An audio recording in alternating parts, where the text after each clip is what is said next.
Hi, Jamie. Hey, great to be here. Thank you. We're at the Meet.Capital Startup Podcast with Jamie Harford, and I've wanted to have you on the podcast for a long time. You do a lot of great stuff for startups. We've spoken a few times, and I've been following you on LinkedIn. I saw your post today. You've helped more than raise more than 20 million pounds with pitch decks that you've helped build, which is a nice number. But maybe you want to say a bit about yourself. Yeah, sure. Thanks. It's great to be here. Always exciting to talk to other operators in the space who kind of get it. But yeah, nice to meet everyone. I'm Jamie Harford. For those who don't know me, I'm from a restaurant background. In 2012, I started my own healthy fast food takeaway business, which scaled to multiple sites.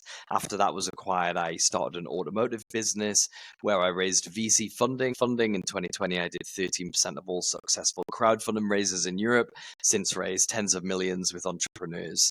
So yeah, I've sort of sat on all sides of the table, and now I've kind of become passionate in helping people write pitch decks, build good, strong investment narratives, understand their own business models, and ultimately grow and scale their business as that as the foundation. Okay, cool. So you know what? Let's talk about that. Let's talk about really the essential part of fundraise, which is building a pitch deck and really building the story that you're going to tell investors. Why should people invest in your startup? So what is your framework for that, if you have one? Sure. I think from a consulting perspective, or if I was a business owner as well, it kind of comes from the same point. We're both taking a helicopter view at either your own business or someone else's. I always see where we're starting with, and that you either have to choose a narrative of promise or performance. And it's very difficult to fundraise on both. And actually, that's where people get tripped up. So I sort of see a speedometer or the fuel gauge in a car, and I'm just sort of balancing it on there basically. So that's the first step, always, is looking at promise versus performance. Maybe explain it a bit more. I mean, the name is pretty self-explanatory, but just to spell it out. So promise versus performance is a stage Sure. for a startup. Yeah, so when you first go into fundraise, obviously it's important to remember the context that someone's buying a share of your business. And ultimately, they're going to decide that based on two factors. It's either how promising your startup is, so how big's the market, what is the opportunity that they're participating in, or it's the performance. So, you've ran the 100 meters in 5 seconds, you're the fastest on the planet. I want to back that person, I want to back that business to win. So ultimately, when I'm coming into a business for the first time, I take all of the available information and I decide where we're going to land that. So, in a context of, a health tech business, they may have a couple of NHS pilots. However, they've got very little revenue because it's all sort of testing phase. And in that case, it's not great to talk about performance. We need to really talk about promise, use the validations that they have, and build a really exciting story and vision based off the back of it. However, if I come into a fashion business and they've got a lot of customers, thousands, hundreds of thousands of orders, then I'm going to use that as my leverage. Look how well we've done and look how promising we are as a business, I guess. Okay. And then, of course, there are all the scenarios in between, which are where things get complicated. Yeah, for sure. So in that case, ultimately, we want to have context for the reader. So a big part of fundraising is owning your own truth and your own story. And I think that comes into business generally. We're seeing a big push in founder branding, and we're seeing a big push in all of these other areas. But in reality, the business has got a story that needs to be told, and authenticity around that is the most important bit. So that's a really long, waffly way to say that.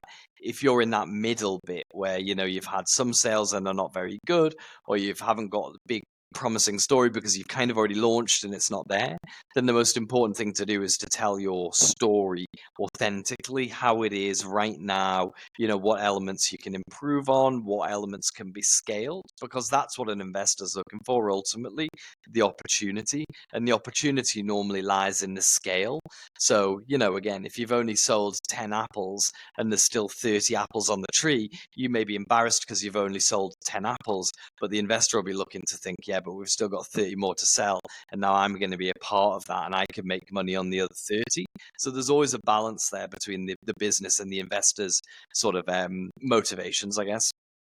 Yeah, well, obviously, if you yourself are still pushing the business forward, that means that you believe that it has real potential. Otherwise, Why would you do it? And what do you Well, mean? we said we had a pre-bit and we said we don't always have to agree. So, I mean, ultimately, I do find that a lot of entrepreneurs are sort of pot committed, where in poker that would mean that they've played a hand and they've bet on that hand. So when the counterparty raises, they're pot committed and they're more likely to bet again. We see that a lot with entrepreneurs.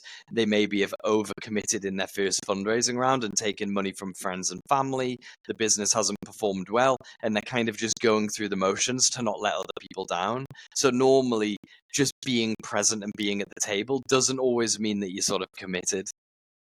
Yeah, but that's not a story you're going to tell investors. And I mean, if that's a situation, you probably should take a hard look at the mirror and think about what's next. For sure. Because if the investor gets the understanding that you're only there because you're stuck and you have to push forward because there's no way back, they're not going to want to join. No. And again, that comes down to that story ultimately, and that sort of sets the tone for the narrative. So yeah, it's interesting. Definitely interesting. But yeah, we meet all people on these journeys, people who loathe their business. I meet people who hate their investors. I meet lots of different entrepreneurs. And, again, with the volumes of conversations that I have on a daily basis, it's quite amazing when you see the full spectrum for sure. How do you deal with these situations? I mean, can you give maybe an example? Sure. I was working on a business where they had a single investor in the company. So ultimately, I go in to work on the pitch deck. And this is why I love pitch decks because they sort of create they're the anchor of the funding round. It's the only place where you can discuss with the entrepreneur cash in bank, marketing strategy, hiring strategy, mistakes that they've made, positives that they've achieved. You can have that conversation with them and understand that. And once you've got that base, you can then spread out into other areas of the company. However, there was one business we're going through that process, and there was just a resentment towards the investor. It was a single ticket investor who'd done like £1 million in the business. So it was like, wow, for me, I would feel like, wow, I really owe that person something. The feeling from the entrepreneur was that they were sort of getting an easy ride and they had a big share in the business and ultimately weren't contributing. And it's not all about money. And ultimately, what my job became then was really investor relations, trying to facilitate those conversations openly, let the investor know of the frustrations from the entrepreneur, and just try to sort of understand where they were ultimately misaligned. Yeah, very, very interesting. But again, they all come from, just having an understanding, like an honest understanding of the business, which happens through the pitch deck process, I generally find. So, but this happened through the process of working on the pitch deck, but Yeah. didn't end up being reflected on the pitch deck in any way. Well, it had to kind of because ultimately what the investor in the end was looking for was sort of a de-risking from that situation. So they wanted to bring a couple of investors on board to um, sit alongside them, and they didn't want to reinvest again for obvious reasons. So the number one question when you're quite involved with an investor outreach process, I get anyway, is oh, well, why is the current investors not reinvesting? So we sort of had to allude in the document, at least to the fact that the current investor, was invested and, was a hands-off investor. So, you still have to set the scene of why we're looking for new investors and new investment after someone's put £1 million into a business, so it's very interesting. Okay, good. Yeah. Now, Jamie, can you? I know it's not the same for each startup, and we Yeah. already spoke about two different types of scenarios, and there's Yeah. a lot in between. But is there a kind of a order in which you want a pitch deck to appear? Sure. So the important thing to understand when creating a pitch deck, and this is if you're an entrepreneur yourself and you're building this document, the first thing to understand is that there's someone else on the other side of the screen, and they are a reader. They want to be engaged. No one is doing this just like, oh, on a whim, I'll just read a pitch deck and see if it's not. They're there to be inspired, to see the opportunity they've been waiting for. So that's the first thing, ultimately in that framework is understanding that there's someone on the other side. Now, that someone on the other side won't just be reading your pitch deck. Any investor, I would suggest, gets around 30 a month. I would suggest that that's probably a relatively normal amount. VC funds see about 3,000 a year, so there's a massive scale. And what we have to do is help them benchmark. So if I tell a story that's completely wacky and doesn't fit any format, they're going to be like, oh, that was fun. But it's very hard to compare it against the other people that are in their pipeline. And ultimately, fundraising is a case of comparing apples with oranges and hoping that you pick the right one. So with that in mind, yeah, I always follow a flow and a format. And the most common format, we all know it, is the problem solution format. That way it gives you a really nice way to sort of set your narrative up and tell your story. So yeah, if I was to skim through it really quickly, I always start with a title page, just like a very attractive title page that sets the tone for the branding. I then come into company purpose or mission statement, or if you've got a lot of traction, just like a sort of like a reminder. Here's what happened last week in your Netflix series type thing. I then go into problem, followed by the solution. So the reader's thinking, oh, this is a problem. Oh, that's a good solution. We then go into why now. Fundraising rounds need that sort of spark of like, okay, I'm going to invest my money now. So that can be an economic position. It can be the horrific war and atrocity we're seeing. It can be the horrific economy in the UK, it's just collapsing. Like, it can be a load of different things, but we have to pin our fundraising. Our problem solution is relevant now, and then we're the team to fix it. So, we're just trying to always take the reader through those type of journeys. But yeah, without reading through 12 slides, it's kind of, I always set it up with the problem, the solution, sprinkle in some context, with your mission, and then really start hitting why now, why us, all of those type of things come after it. Okay, Jamie. So we've gone over, I think, a lot of the basics. Let's take it from the other end. What are common mistakes that you see? You see a lot of pitch decks, and you talk to a lot of founders. Can you give us like common mistakes that people make? Sure. I mean, the biggest common mistake that people make is obviously assumed context or assumed knowledge or assumed interest. There's a lot of assumptions made about the reader, and I think that's what gets people in the biggest hot water.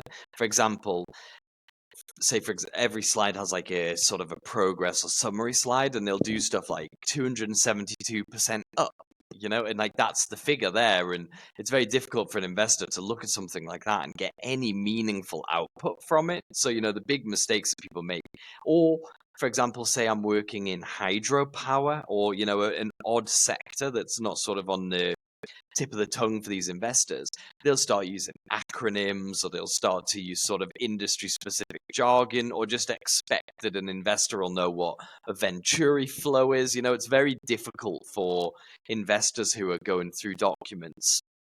And again, the average investor is going to read like 30 of these things a month. They're not going to, it's not like one investor gets one deck and they're like, oh, wow, this is the one I've been waiting for, So It's like people always put this assumed knowledge, assumed context. Really, what we're trying to do is take the investor through a process where they learn about your business, get engaged in your sort of solution, and then want to find out more information. And people just chuck it all on there, Yeah, I think people spend on a slide, if they're just looking at it on their own, 3 seconds. I don't know, like it's not, I don't have data. I'm just saying, I'm sure that like DocSend or something maybe has some kind of report on that, but I guess it's like 3 seconds that people look. Could they just slide one through? Sometimes they'll be watching it on their phone somewhere. Yeah. Well, it's funny because when I'm reading slides, like for the truth, when people send me slides and send me a DocSend link, I'll have it open on another screen and I'll sort of click through it slowly to the end, so at least it registers that I've read it at a normal pace. But in reality, I'm dipping in and out, I've got other things going on.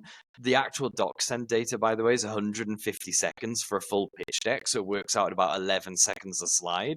Granted, that's weighted to stuff like Team Slide that sees like 70% more read time than a solution slide. This when you're designing a good pitch deck, you put slides in there that can be skim read, or like just passed by the investor. We call it a relief slide or a pause for them, where they can guilt-free skip to the next one. And ultimately what that lets them do is it kind of compounds the focus into the next slide, where you then drop the knowledge bomb. The investors then sort of tuned up and rested effectively to now take in that slide and take in the information. But yeah, you're totally right. They're skimming through the quickest deck read I've ever seen was by tech, one of the like an accelerator, and we got a no email after a 15-second deck read. So we were just like, unbelievable. Techstars, the accelerator, yeah, we got the email and we went back to check. It was 15 seconds they read Oh my it for. God. Unbelievable. Well, I think there's a huge difference between a deck that is sent out for the investor to read ahead of a meeting and the deck that you take the investor by the hand and show the slides to in a meeting. And the biggest mistake I see is confounding those two.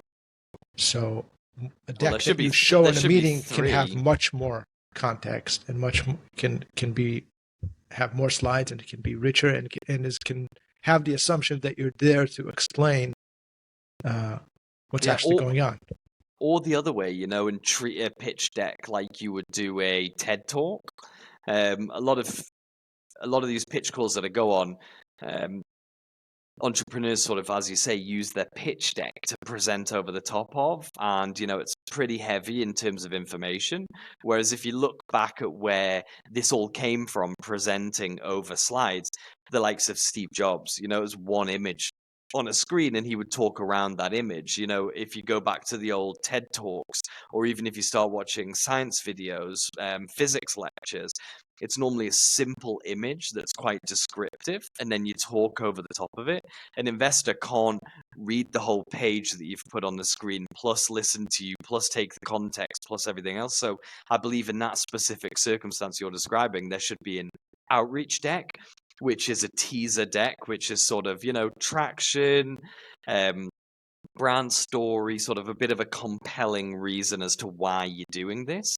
Then on the pitch, I believe that it should be, like a TED Talk style slideshow. So really, one image, key image, and maybe one fact, and you sort of go through it that way, talking. And then there's sort of that sort of like DD style pitch deck, which then covers, practically everything else in between. Yeah. So but again, you're never going to get, and this is, I guess, is the ultimate challenge. You're never going to get one cookie cutter style format that works for other people, because some founders are amazing at sort of talking through that complexity and giving.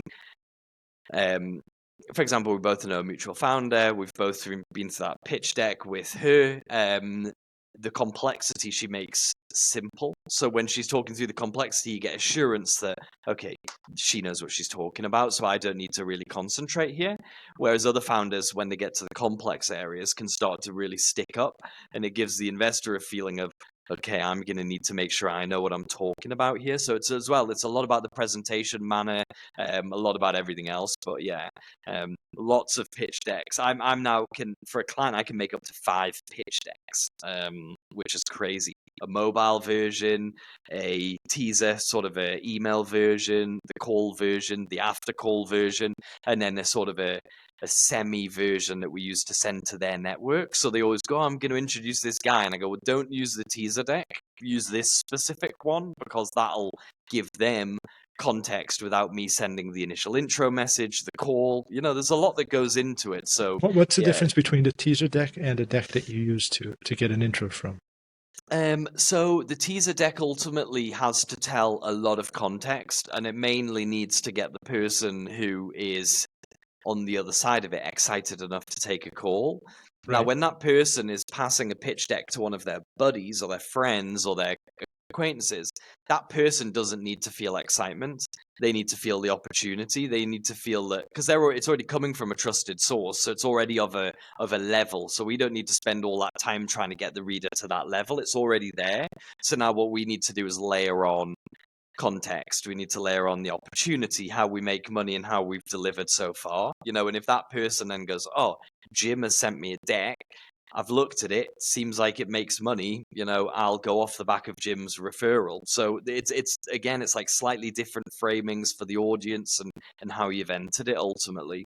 But as a structure, is it smaller, bigger, less slides, more slides? Smaller. So we're taking out all of the fluff, so it doesn't need all of that sort of brand building piece. It's really more like a deal note. It's more just like, this is the sector that, I would say it's closer to just like like a funding ask, like a good use of funds, good sort of maybe not even problem solution, but just really capturing the traction and what you're going to spend the money on, because that person who gives it to them will give them a bit of context.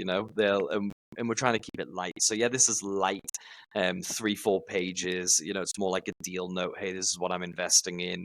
Do you want to take a look? Is this something you'd be interested in as well? And you just give them those high level points. Yeah. And by the way, people, that's really something that helps a lot. It's very useful. Like you want to make an intro for someone, that's something that really helps make the intro happen. And if you want to get introductions, then you need to have that. It's a kind of tool to have and make it easy for the person that you want to make the introduction for, that you want to introduce you to investors. Make it easy for them.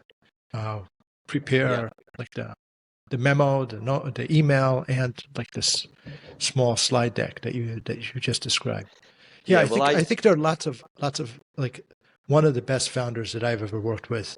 He would remake the pitch slide for every different investor that I introduced him to, and he was brilliant. Works. It works. He raised the money he needed, and he actually built the company and sold it later to one of the biggest gaming monsters in the world. Like I think it was 3 years later. He was a brilliant guy. Well, and that was one thing that he did. Yeah, well, if I said to you, in unlimited time, unlimited resource, unlimited budget, you can do whatever you want. Here's an investor outreach program. What is the best way to get people over the line? It would be with, okay, we're going to target this person and we're going to make this specifically for them, and it feels like it's for them. And, I once got a brochure I used to keep it on my desk because it was so good, for watches. I worked with a watch company. We did watches for footballers, Messi's engagement ring, some pretty crazy stuff. And they sent me a brochure, and on the inside it had my name printed on it. And it was like, it felt so personal to me that it becomes more than just a brand brochure. So when you can do stuff like that and make people feel welcome, it makes sense. But circling back one step, I have a strong investor network, very strong. Not at an early stage. I work in the early stage investment scene because that's where I can add the most value. My personal investor network aren't interested in anything less than 2 million in value. And they specifically tell me not to send them a deck. When I'm making introductions, I just don't want a deck. So I thought, I can't not send them a deck because that's just ridiculous. I'm losing an opportunity. So what can I sort of create in the interim that gives that sort of quality feel? So it's kind of like an executive summary, deal note, branded, still got a bit of design to it, and you can make them go, oh, this looks good. So I think you're totally right. Make sure that you understand the investment process and you anticipate that if you get someone excited enough that they want to put their money in, they're likely going to want to bring other people with them. And in that scenario, are you prepared to sort of, get those wheels moving, control the content that they're putting out, make sure they're telling the right story? Because again, I meet a lot of investors, I go for hikes with them, and we have lots of chats. And when they try to explain to you the business models, like, for example, one of my investors invested in the sushi business, and he's going to me, oh, well, they make these sushi rolls, and it's amazing. And I'm thinking, well, that's not amazing, like that's not going to incentivize anyone to invest. But that's just what he kind of was there at the edge of his brain. So again, we're trying to make documents that support those conversations, make it easy for other people, and so forth. Yeah. What's your because I got to ask the question. So in your processes when you run them, where does the pitch deck come into it? Where would you ideally like to introduce a pitch deck in your outreach process? Yeah. So first of all, there's the ideal world where you could, like you said, craft a pitch deck for every scenario and for every investor and make it personal. And there's the real world where it's a ton of work. Most founders are like drowned under a bunch of tasks, hate dealing with the pitch decks, or they have, 27 versions of the pitch deck that they're always confused between, and like try to, sometimes they send the wrong one, the previous one, and it's a mess. So I just try to simplify it into two. So there's a teaser deck and there's the actual deck. In reality, you can go be more granular than that, but just at least those two.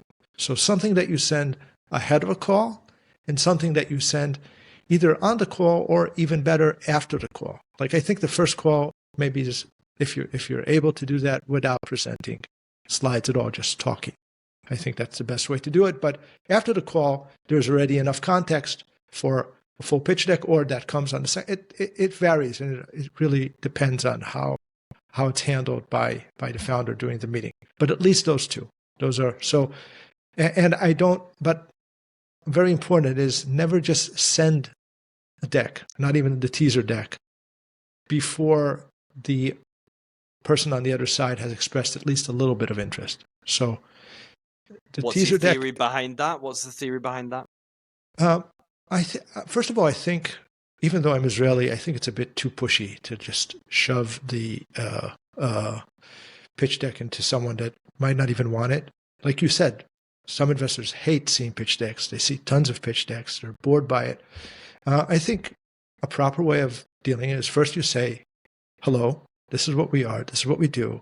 Is this of interest? And then if you have at least an indication that the person is interested, then you send at first the teaser deck, and then, like I said, the actual deck comes to the meeting.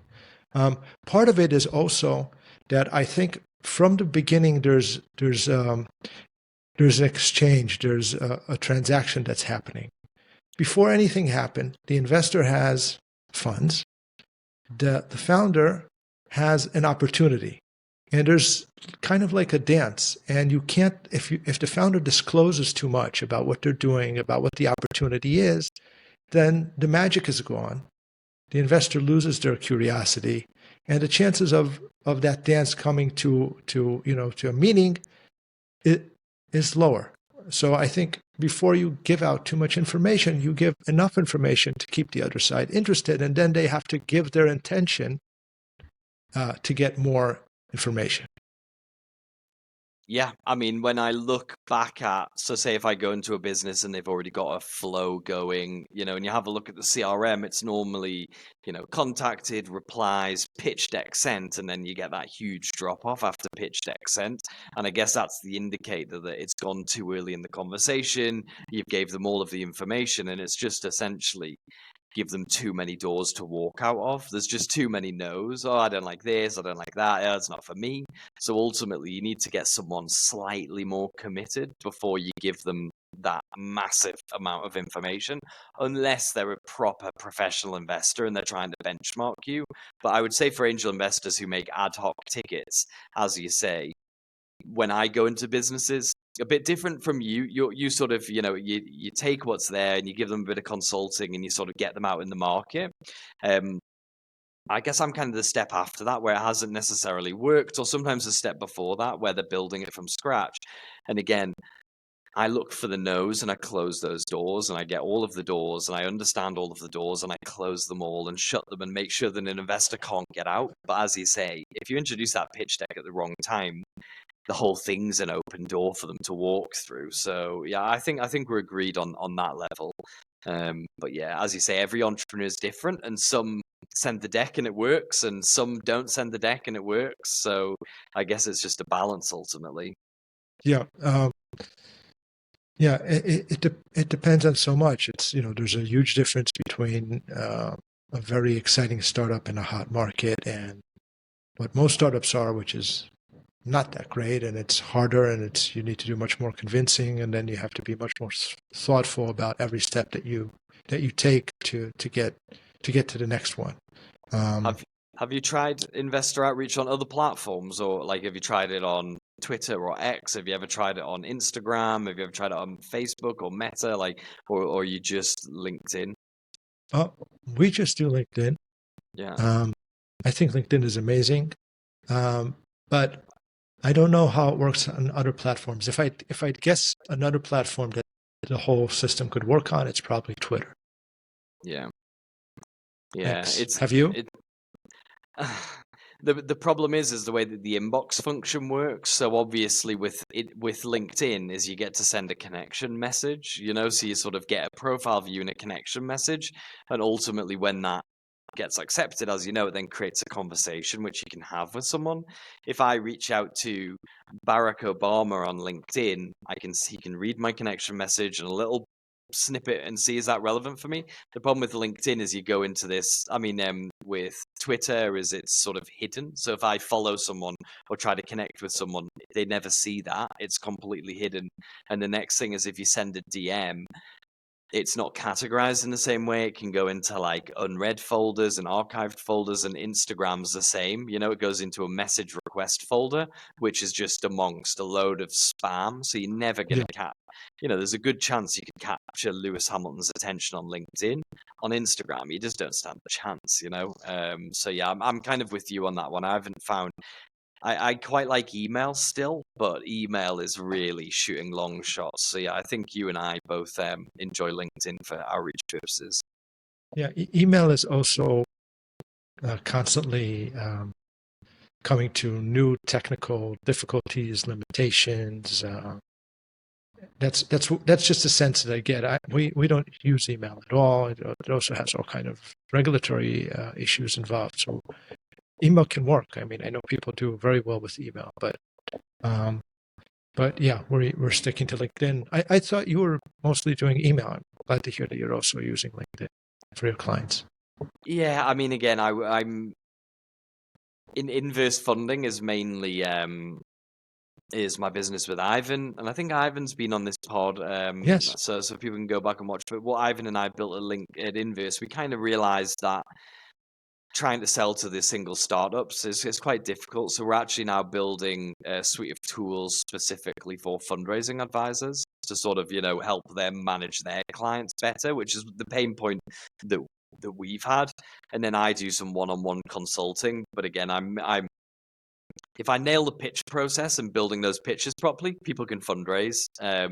If I don't nail the pitch process, people don't fundraise, and then I sort of get stuck where I'm in this limbo. So I now really want to either meet people before they've built their documents or they've sort of done half and gave up, or likewise they've been through a funding process, feel underwhelmed, haven't got the results they want, or they've worked with someone like yourself and you've said, hey, everything needs to be lifted up here in order to get good results.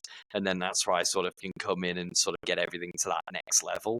Normally I meet people say they've done 150k of 300 or 500 of a million, so they've got a bit of resource in the bank now to sort of level up. They've got a bit of confidence, and that's really where I come in and take stuff to that next level and get it over the line. But yeah, no tricks or magic, just good branding, good design, good content writing, good strategy and focus.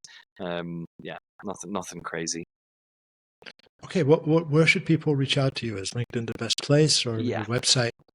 Yeah, just LinkedIn. I'm involved in so many different businesses and so many different companies that my LinkedIn's a bit of a higgle-piggle, and whatever website I'm showing on that particular day may change. For example, at the moment, I'm working with a really ambitious cannabis farm. We're raising funding to build cannabis production facilities across the globe.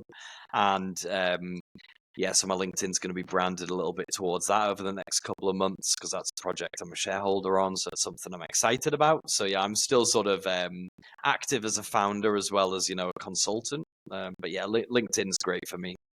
Okay, well, we'll keep that link in the notes so that people can find you. Jamie, this is really great. Just before we sign off, I'll just tell everyone: come to Meet.Capital, subscribe to the newsletter, then you get like takeaways from our weekly podcasts, and we give a lot of free stuff to our subscribers and a weekly note. So join us there. Jamie, thanks so much. This was really great. And a lot of useful stuff. Well, I'll And add we'll one talk thing on soon. the end. Well, I'll add one thing on the end because I'll be sharing Yeah. this with my network as well, which is quite big. I've got personal references from Meet.Capital. I know clients of theirs who've actually gone through the funding process and raised.